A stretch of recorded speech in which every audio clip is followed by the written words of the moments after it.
भगवान भगवान केमिस्ट्री से परेशान हो चुका हूँ। प्लीज़ प्लीज़ किसी को भेज दीजिए जो केमिस्ट्री को कॉमिक्स बना दे, प्लीज़ भगवान। नमस्कार बच्चा लोग, आज हम स्टार्ट करने वाले हैं क्लास 11 की केमिस्ट्री का सबसे पहला chapter some basic concept of chemistry. ये है लेक्चर नंबर 1। तो चैप्टर का नाम क्या है? Some basic concept of chemistry. पढ़ने क्या जा रहे हैं? केमिस्ट्री, यानी कि केमिस्ट्री केमिस्ट्री केमिस्ट्री।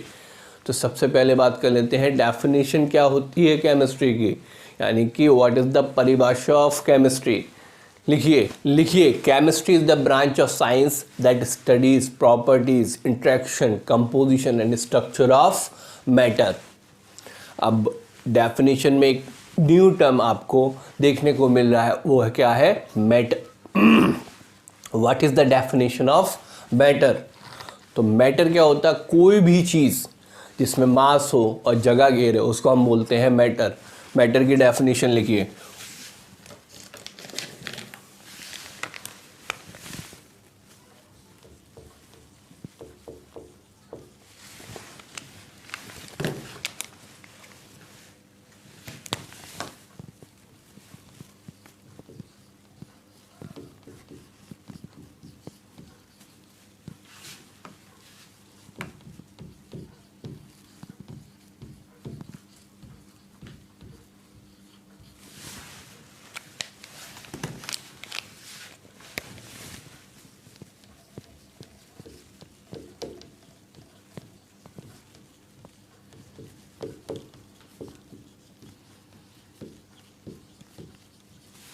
क्या? Matter. Anything which has mass and occupies space is known as matter. For example,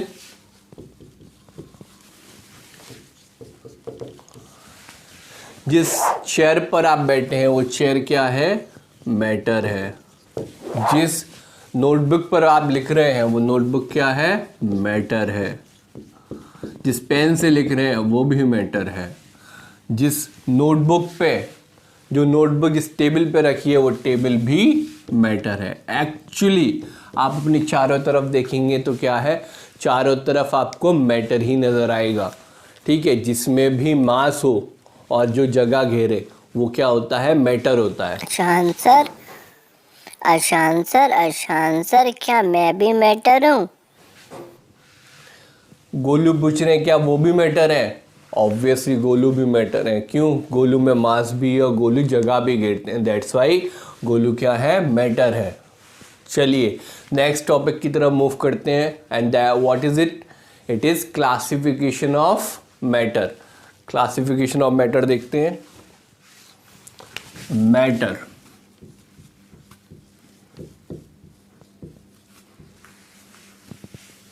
initially it is classified into two parts.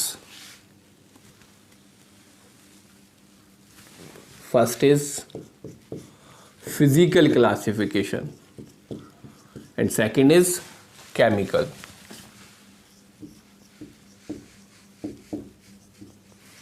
Physical में देखिए भाई, फिजिकल क्लासिफिकेशन आप में से सभी को ज़्यादातर को पता होगा क्या होता है। पहला सॉलिड, दूसरा लिक्विड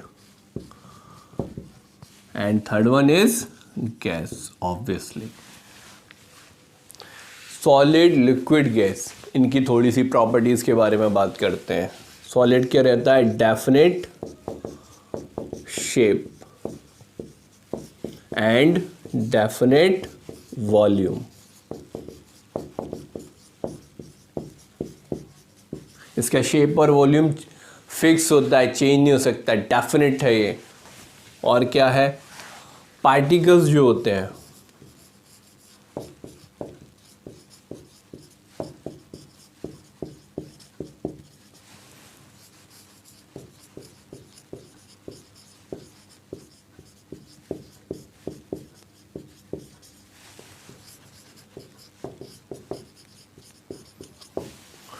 सॉलिड में जो कंस्ट्रेंट पार्टिकल्स होते हैं वो बहुत क्लोज होते हैं एक दूसरे के और वो मूव नहीं कर सकते। अब बात करते हैं लिक्विड की। लिक्विड में क्या होता है, डेफिनेट वॉल्यूम तो होता है बट इंडेफिनिट शेप।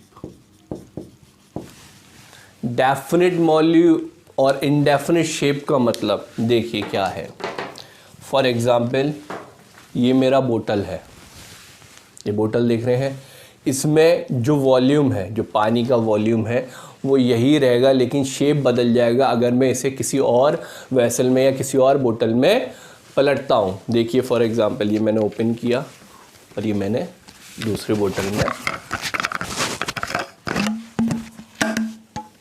पलट दिया।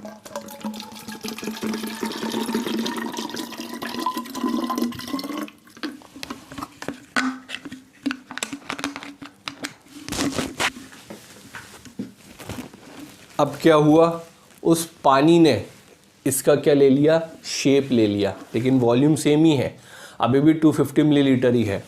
अब मैंने क्या किया, इस बोतल को इस गिलास में कन्वर्ट कर दिया। अब भी क्या है, वॉल्यूम सेम ही है, लेकिन क्या है, अब शेप किसका ले लिया, गिलास का। अब इस गिलास को मैंने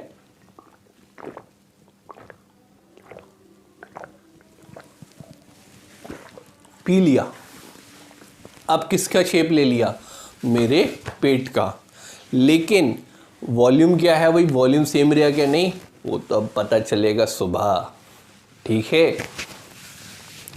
अब इसकी एक और प्रॉपर्टी, इनमें क्या होता है, पार्टिकल्स जो होते हैं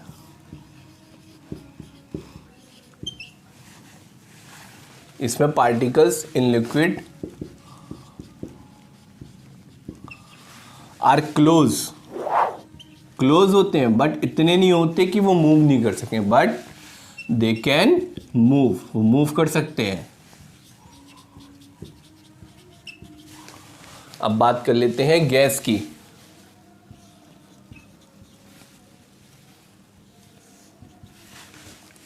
गैस में क्या होता है, इंडेफिनिट वॉल्यूम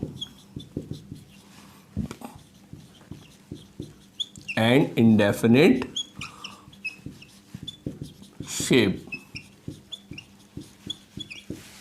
इसको कैसे वही प्रूव कर सकते हैं, वॉल्यूम का तो अभी हमने एक्सपेरिमेंट देख लिया। इसका कैसे पता चलेगा गैस का, बहुत सिंपल एग्जांपल है।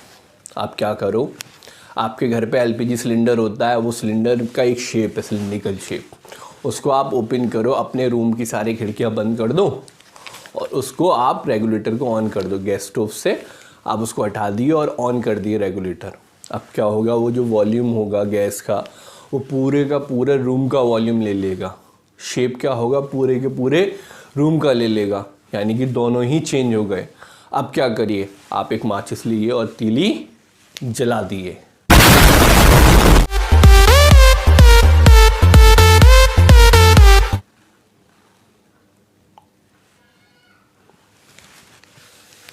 ठीक है। इसमें क्या होता है, पार्टिकल्स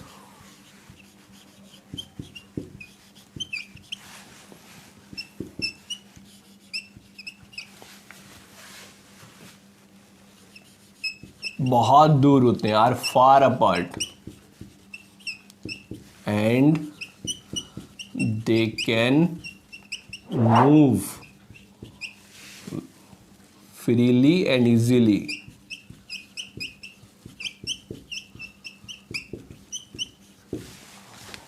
ठीक है, ये आपका हो गया फिजिकल क्लासिफिकेशन ऑफ मैटर।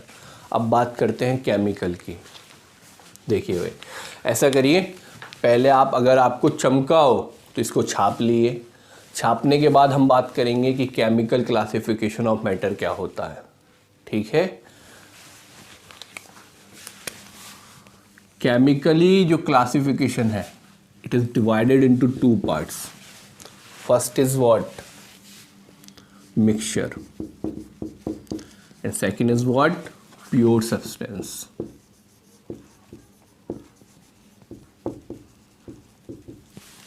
ठीक है भाई। अब मिक्सचर क्या होता है, ठीक है, लिखिए मिक्सचर में डेफिनेशन में लिखिए, mixture is a substance formed by physical mixing of two substance or more than two substance। ठीक है, मिक्सचर को फर्दर क्लासिफाइड कर सकते हैं। देखिए मिक्सचर कैसे क्लासिफाइड होता है। मिक्सचर का क्लासिफिकेशन क्या है? Mixture is break down in two parts.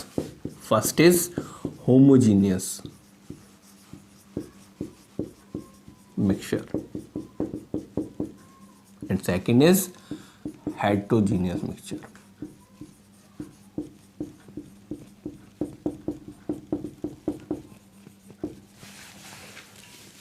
सही।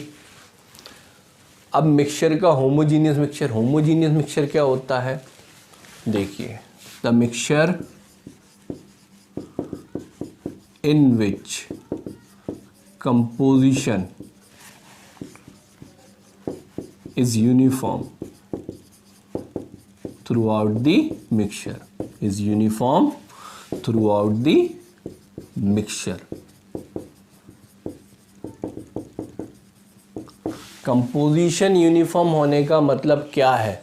मतलब ये है कि सॉल्यूट यानी कि जो कम क्वांटिटी में होता है, सॉल्वेंट जो ज़्यादा क्वांटिटी में होता है। तो होमोजीनियस मिक्सचर में यूनिफॉर्म होने का मतलब ये है कि सॉल्यूट और सॉल्वेंट को आप अलग नहीं कर सकते, वो बहुत अच्छे से मिक्स हो जाते हैं, आप ऐसे फिजिकली नहीं निकाल सकते उनको। ठीक है, this is what we call homogeneous mixture. या फिर आप सॉल्यूट का पार्टिकल ऐसे नहीं हाथ में ले सकते, उसमें से नहीं निकाल सकते। ठीक है, इसका एग्जाम्पल क्या है? फॉर एग्जाम्पल सॉल्ट सॉल्यूशन, पहला एग्जाम्पल। दूसरा एग्जाम्पल क्या है? Sugar solution.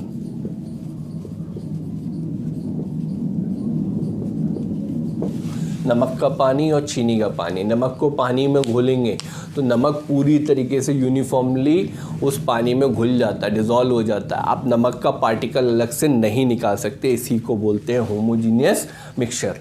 हेटेरोजीनियस में क्या है?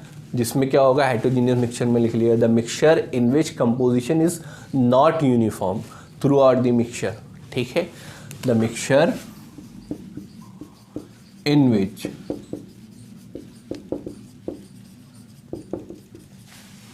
composition is not uniform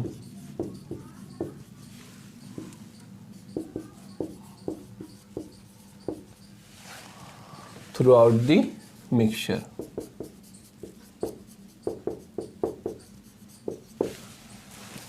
ठीक है,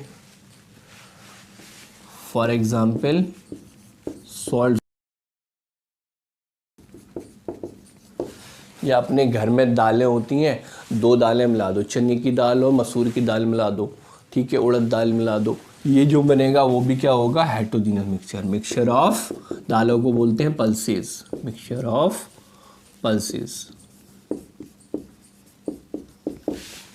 ठीक है, ये आपका हेटेरोजीनियस का। या फिर बारू को पानी में डाल दो, बारू में पानी डालोगे या बारू को पानी में डालोगे तो क्या बनता है? Heterogeneous mixture. उसका पार्टिकल अलग रहता है, पानी अलग रहता है। ठीक है, अब आपका सिर्फ रह गया प्योर सब्सटेंस का क्लासिफिकेशन। तो पहले आप ये नोट कर लिए, उसके बाद हम बात करते हैं प्योर सब्सटेंस को कैसे क्लासीफाई करते हैं प्योर सब्सटेंस को। ठीक है,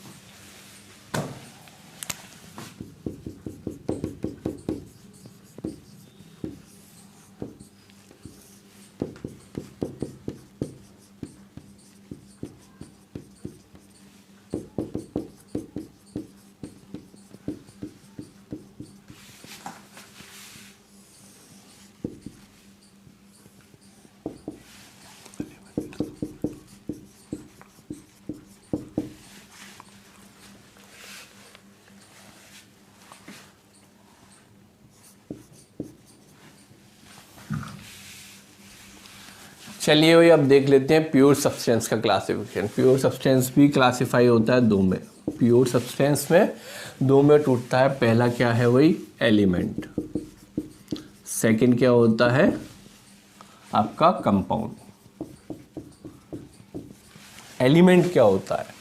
एलिमेंट होता है, इसमें डेफिनेशन में लिख लिया, it consist of one type of atom. जबकि ये क्या करेगा, इट कंसिस्ट ऑफ टू और more than two type of atom. Example अपना hydrogen, helium, lithium, beryllium, carbon, nitrogen, oxygen, fluorine, sodium, बहुत सारे, बेहिसाब 118 है, ठीक है। और उसका क्या है, उसके तो और ज़्यादा है। For example H2O, H2O2, NaOH, sodium hydroxide, Na2CO3, ठीक है, ETC, बहुत सारे हैं। तो ये आपका क्या हो गया, ये आपका क्लासिफिकेशन ऑफ मैटर हो गया। इसको बहुत अच्छे से आप अपनी नोटबुक पे इसी चार्ट फॉर्म में बनाइए और हर चीज़ का डेफिनेशन वहीं लिख दिएगा। जो 2 पेज रहते हैं ऐसे करके उस पर बनाइएगा, क्योंकि बड़ा चार्ट है, ठीक है। अब इसके बाद हम बात करेंगे किसकी, SI यूनिट की, इंटरनेशनल सिस्टम ऑफ यूनिट। थोड़ी सी हिस्ट्री जानेंगे इंटरनेशनल सिस्टम ऑफ यूनिट की, उसके बाद डिस्कस करेंगे। पहले आप ये नोट कर लिए। नमस्कार बच्चा लोग, आप मॉर्निंग क्लासेस पे केमिस्ट्री पढ़ लो तो केमिस्ट्री की तो नैया भैया पार हो गई। अब कैसे अच्छी तरीके से पार हुई, क्या डुल करके पार हुई, ये डिपेंड करता है आप पे। मॉर्निंग क्लासेस से पढ़ने के 3 नियम है, 3 रूल्स हैं। पहला रूल, नोटबुक और पेन लेकर बैठना है। आप कोई मूवी देखने नहीं आए, लेक्चर अटेंड करने आए यहाँ पे, तो नोटबुक और पेन लेकर बैठिए। दूसरा नियम कि आपको जो वीडियो है वो डाउनलोड करनी है। आप अपने पेरेंट्स से डाउनलोड करवाइए, बड़े भाई या बहन से डाउनलोड करवाइए, या खुद डाउनलोड करिए 2 से 3 घंटे पहले, जो भी आप फिक्स टाइम पे पढ़ रहे हो उससे। और तीसरा और सबसे ज़्यादा इंपॉर्टेंट रूल वो क्या है, वो है कि रेगुलर एट फिक्स टाइम आपको डेली वीडियो तो देखनी है। डेली 30 मिनट का वीडियो आएगा, उससे कम का ही रहेगा 30 मिनट से, आपको डेली देखना है, लेकिन एट फिक्स टाइम पे देखना है। फिक्स टाइम का मतलब क्या है, मैं आपको 6 टाइम दे रहा हूँ, 3 से 3:30, 4 से 4:30, 5 से 5:30, ये 3, 7 से 7:30, 8 से 8:30, 9 से 9:30।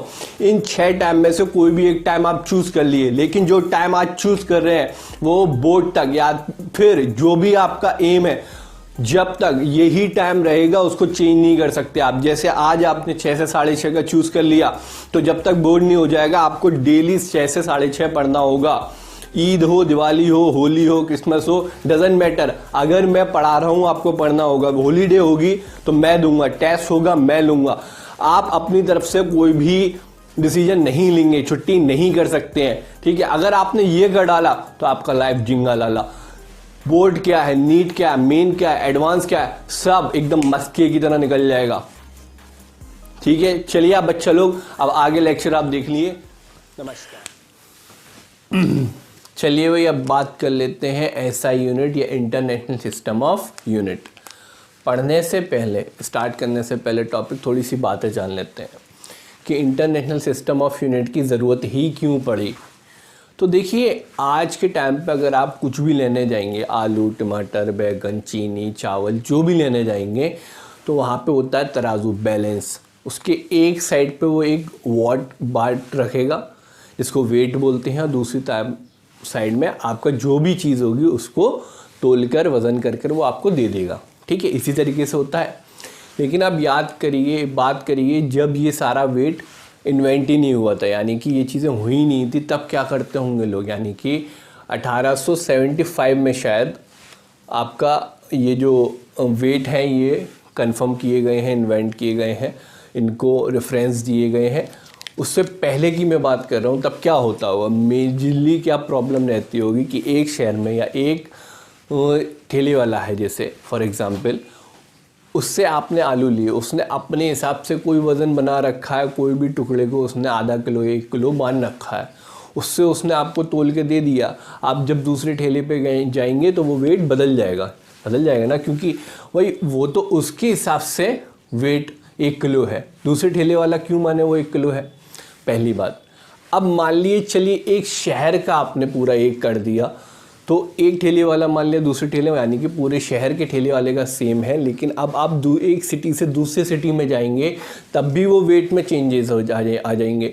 अब क्या करना, या एक पूरे कंट्री का सेम कर दिया लेकिन दूसरे कंट्री में जा रहे हैं तब भी यही समस्या आपके सामने आ रही है। तो इसी समस्या को समाधान करने के लिए, इस प्रॉब्लम को ख़त्म करने के लिए क्या करा, सारे के सारे देश फ्रांस की कैपिटल पेरिस में मिले और वहाँ पे जितने भी ब्यूरोक्रेट्स होते हैं उन्होंने मेज़रमेंट और वेट्स पे एक कन्वेंशन हुआ, एक कॉन्फ्रेंस हुई वहाँ पर, और वहाँ पे डिसाइड किया गया कि भाई अब हम लोगों को इस समस्या का समाधान करना होगा। तो वहाँ पे क्या किया गया, जैसे मैं सिर्फ किलोग्राम की बात कर लेता हूँ, ज़्यादा डिटेल में नहीं बात करता। तो 1875 में एक क्या करा, प्लेटिनम आयरिडियम का जो आपका वो रहता है एलॉय, वो आयरिडियम और प्लेटिनम का एक वेट रख दिया गया और उसको मान लिया गया कि एक ब्लॉक है, इसको मान लिया गया कि यही 1 किलोग्राम है आज के बाद से। ठीक है, तो अब बात करते हैं इंटरनेशनल सिस्टम ऑफ यूनिट्स की। इंटरनेशनल सिस्टम ऑफ यूनिट, जिससे क्या कहते हैं, एसआई यूनिट भी कहते हैं। इसमें क्या होता है, 7 बेसिक फंडामेंटल यूनिट है, 7 बेसिक फंडामेंटल यूनिट्स।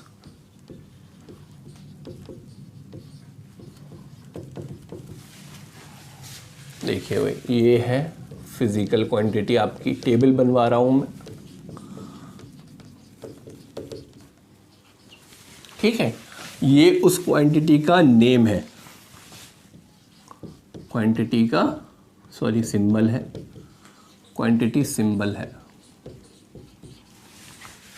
ठीक है, क्वांटिटी की यूनिट,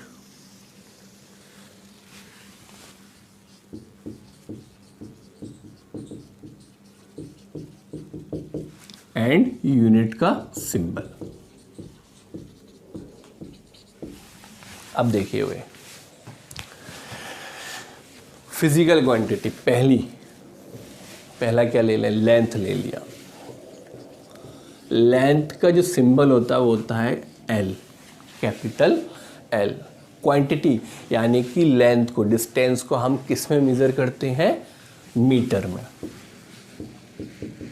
सिंबल क्या होता है, स्मॉल एम।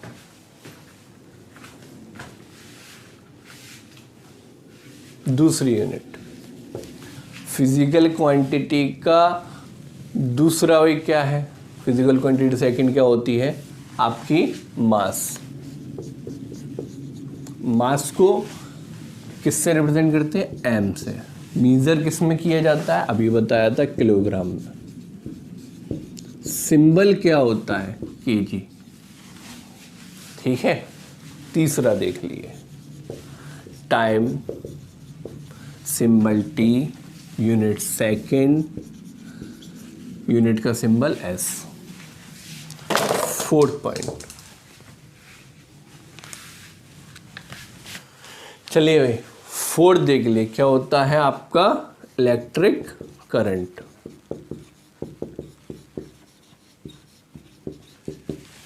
इलेक्ट्रिक करंट की सिंबल क्या होता है, आई। यूनिट क्या होती है, एम्पेयर,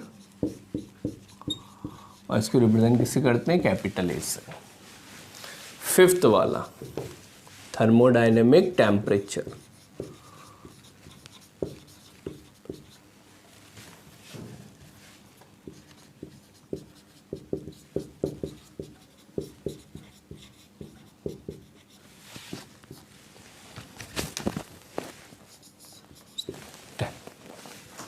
किससे रिप्रेजेंट करते हैं इसको, कैपिटल टी से। इसकी फिजिकल क्वांटिटी यानी क्वांटिटी यूनिट क्या होती है, केल्विन। ये चीज़ थोड़ा नोटिस करने वाली है कि टेम्परेचर को हम हमेशा केल्विन में यूनिट मेज़र करेंगे पूरी की पूरी केमिस्ट्री में। ठीक है, सिंबल क्या होता है, के 6 पॉइंट। अब क्या है, अमाउंट ऑफ सब्सटेंस।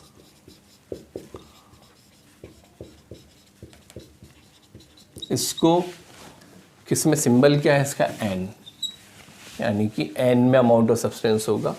यूनिट क्या होती है, मोल, MOLE, और सिंबल क्या होता है, खाली मोल, ई नहीं आता है सिंबल में। ठीक है, 7 देखिए, और लास्ट यूनिट आपकी क्या है, ल्यूमिनस इंटेंसिटी। ल्यूमिनस इंटेंसिटी, ठीक है। रिप्रेजेंट किससे करते हैं, सिंबल क्या है, IV। क्वांटिटी की यूनिट क्या है, कैंडेला, और होता क्या है, सिंबल CD। तो ये आपकी 7 बेसिक फंडामेंटल यूनिट्स। अशान सर इन्हें 7 बेसिक फंडामेंटल यूनिट क्यों कहते हैं? इन्हें 7 फंडामेंटल यूनिट्स क्यों कहते हैं, क्योंकि दुनिया की जितनी भी यूनिट्स हैं वो इन्हीं से ड्राइव्ड होकर बनी है। अब आप फिजिक्स में फर्स्ट चैप्टर में उसके पढ़ेंगे डायमेंशनल एनालिसिस, तो जब आपको एहसास होगा कि उसमें जो भी यूनिट्स हैं, जो भी किसी भी फिजिकल क्वांटिटी हो, उसकी जो भी यूनिट बनकर निकल रही है, उसका यूनिट जो आ रही है वो इसी में आ रही है। ठीक है, और जब ड्राइव करते हैं तो फिजिक्स डायमेंशनल एनालिसिस से आपको पता चलेगा सारी की सारी यूनिट इसी से बना हुई हैं। चलिए अब नेक्स्ट टॉपिक की तरफ मूव करते हैं, वो है टेम्परेचर, और टेम्परेचर को कितने स्केल में मेज़र किया जाता है। इसको आप नोट करिए।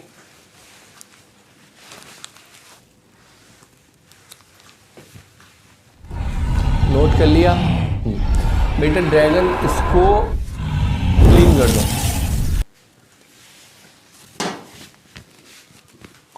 चलिए भाई अब देख लेते हैं टेम्परेचर।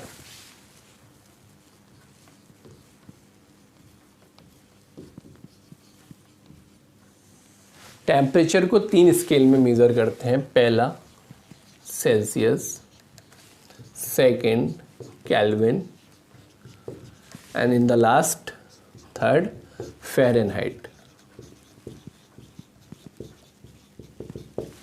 ठीक है, तो हमें इस टॉपिक में हम क्या पढ़ने वाले हैं कि अभी हमने ऐसा यूनिट में देखा था जो केल्विन, जो थर्मोडायनेमिक टेम्परेचर की यूनिट होती है वो होती है केल्विन। तो केमिस्ट्री में किसी भी टेम्परेचर में आपको किसी भी यूनिट में टेम्परेचर दिया हो, आपको केल्विन में कन्वर्ट करना ही होगा, अदरवाइज क्वेश्चन गलत हो जाएगा। ये बात अलग है कि वहाँ पे टेम्परेचर का डिफरेंस हो तो वो फ़र्क नहीं होता है, लेकिन प्रोसीजर, सही प्रोसीजर यही है कि आप टेम्परेचर को पहले केल्विन में कन्वर्ट कर लें, क्योंकि ये एब्सोल्यूट टेम्परेचर है। कोई भी यूनिट टेम्परेचर की अगर केल्विन में नहीं है तो पहले केल्विन में कन्वर्ट करें, उसके बाद ही क्वेश्चन को अटैम्प्ट करने की कोशिश करें, या उसके बाद ही क्वेश्चन अटैम्प्ट करें। देखिए भाई, सेल्सियस और केल्विन में क्या रिलेशन होता है। केल्विन जो होता है वो बराबर होता है 273.15 प्लस सेल्सियस। पहले इन दो पे मैं क्वेश्चन बता देता हूँ। क्वेश्चन पहला कि वो 27 डिग्री सेल्सियस को कन्वर्ट करिए केल्विन में। मेरे पास रिलेशन दे रखा है, केल्विन से मैंने क्या किया 273.15, सेल्सियस कितना था 27 को केल्विन में कन्वर्ट करना था, तो सेल्सियस की जगह उतना सेल्सियस लिख देंगे जितना दे रखा है क्वेश्चन में। तो ये आपका हो जाएगा 273.701.300.15 केल्विन। तो ये आपका कन्वर्ट हो गया। सेकंड क्वेश्चन देखिए, अब दे रखा है 373 केल्विन को सेल्सियस में कन्वर्ट करना है। करिए, देखिए रिलेशनशिप दे रखा है, यानी कि केल्विन हमें पता है, सेल्सियस हमें बताना है। केल्विन कितना पता है कि 373 केल्विन है, is equal to 273.15 plus Celsius. सही है, केल्विन की जगह मैंने वो यूनिट लिख दी जो क्वेश्चन में दे रखी है टेम्परेचर की। हम किस में कन्वर्ट कर रहे हैं, सेल्सियस में। तो सेल्सियस कितना हो जाएगा 373 -273.15 किसमें है ये आपका? सेल्सियस में। ठीक है, अब बात कर लेते हैं फ़ारेनहाइट का रिलेशनशिप क्या होता है। इतना आप देख लिए, नोट करना चाहें तो नोट कर लिए। चलिए फ़ारेनहाइट में देखिए, फ़ारेनहाइट इज इक्वल टू कितना? 9/5 सेल्सियस प्लस 32। यानी कि अब अगर सेल्सियस में दे रखा है और फ़ारेनहाइट में कन्वर्ट करना है तो आपको क्या करना होगा? इस सी की जगह उस सेल्सियस को रख देना होगा जो भी टेम्परेचर क्वेश्चन में दे रखा है। जैसे तीसरा क्वेश्चन देखिए आप, मैंने आपसे कह दिया 50 डिग्री सेल्सियस को फ़ारेनहाइट में कन्वर्ट करिए। ठीक है, तो यही रिलेशनशिप हमें पहले से पता है। तो F is equal to 9/5 50 plus कितना है? 32। यहाँ तक कोई समस्या? 5 से 50 गया 10 times, 9 × 10 plus 32 which is equal to 90 plus 32। Add करेंगे तो 9 3 1 2 122। देख लिए भाई, ये आपका सेकेंड टाइप का क्वेश्चन भी हो गया। ठीक है, तो आज के लिए लेक्चर इतना ही रखते हैं, फिर मिलते हैं नेक्स्ट लेक्चर में। जय हिंद।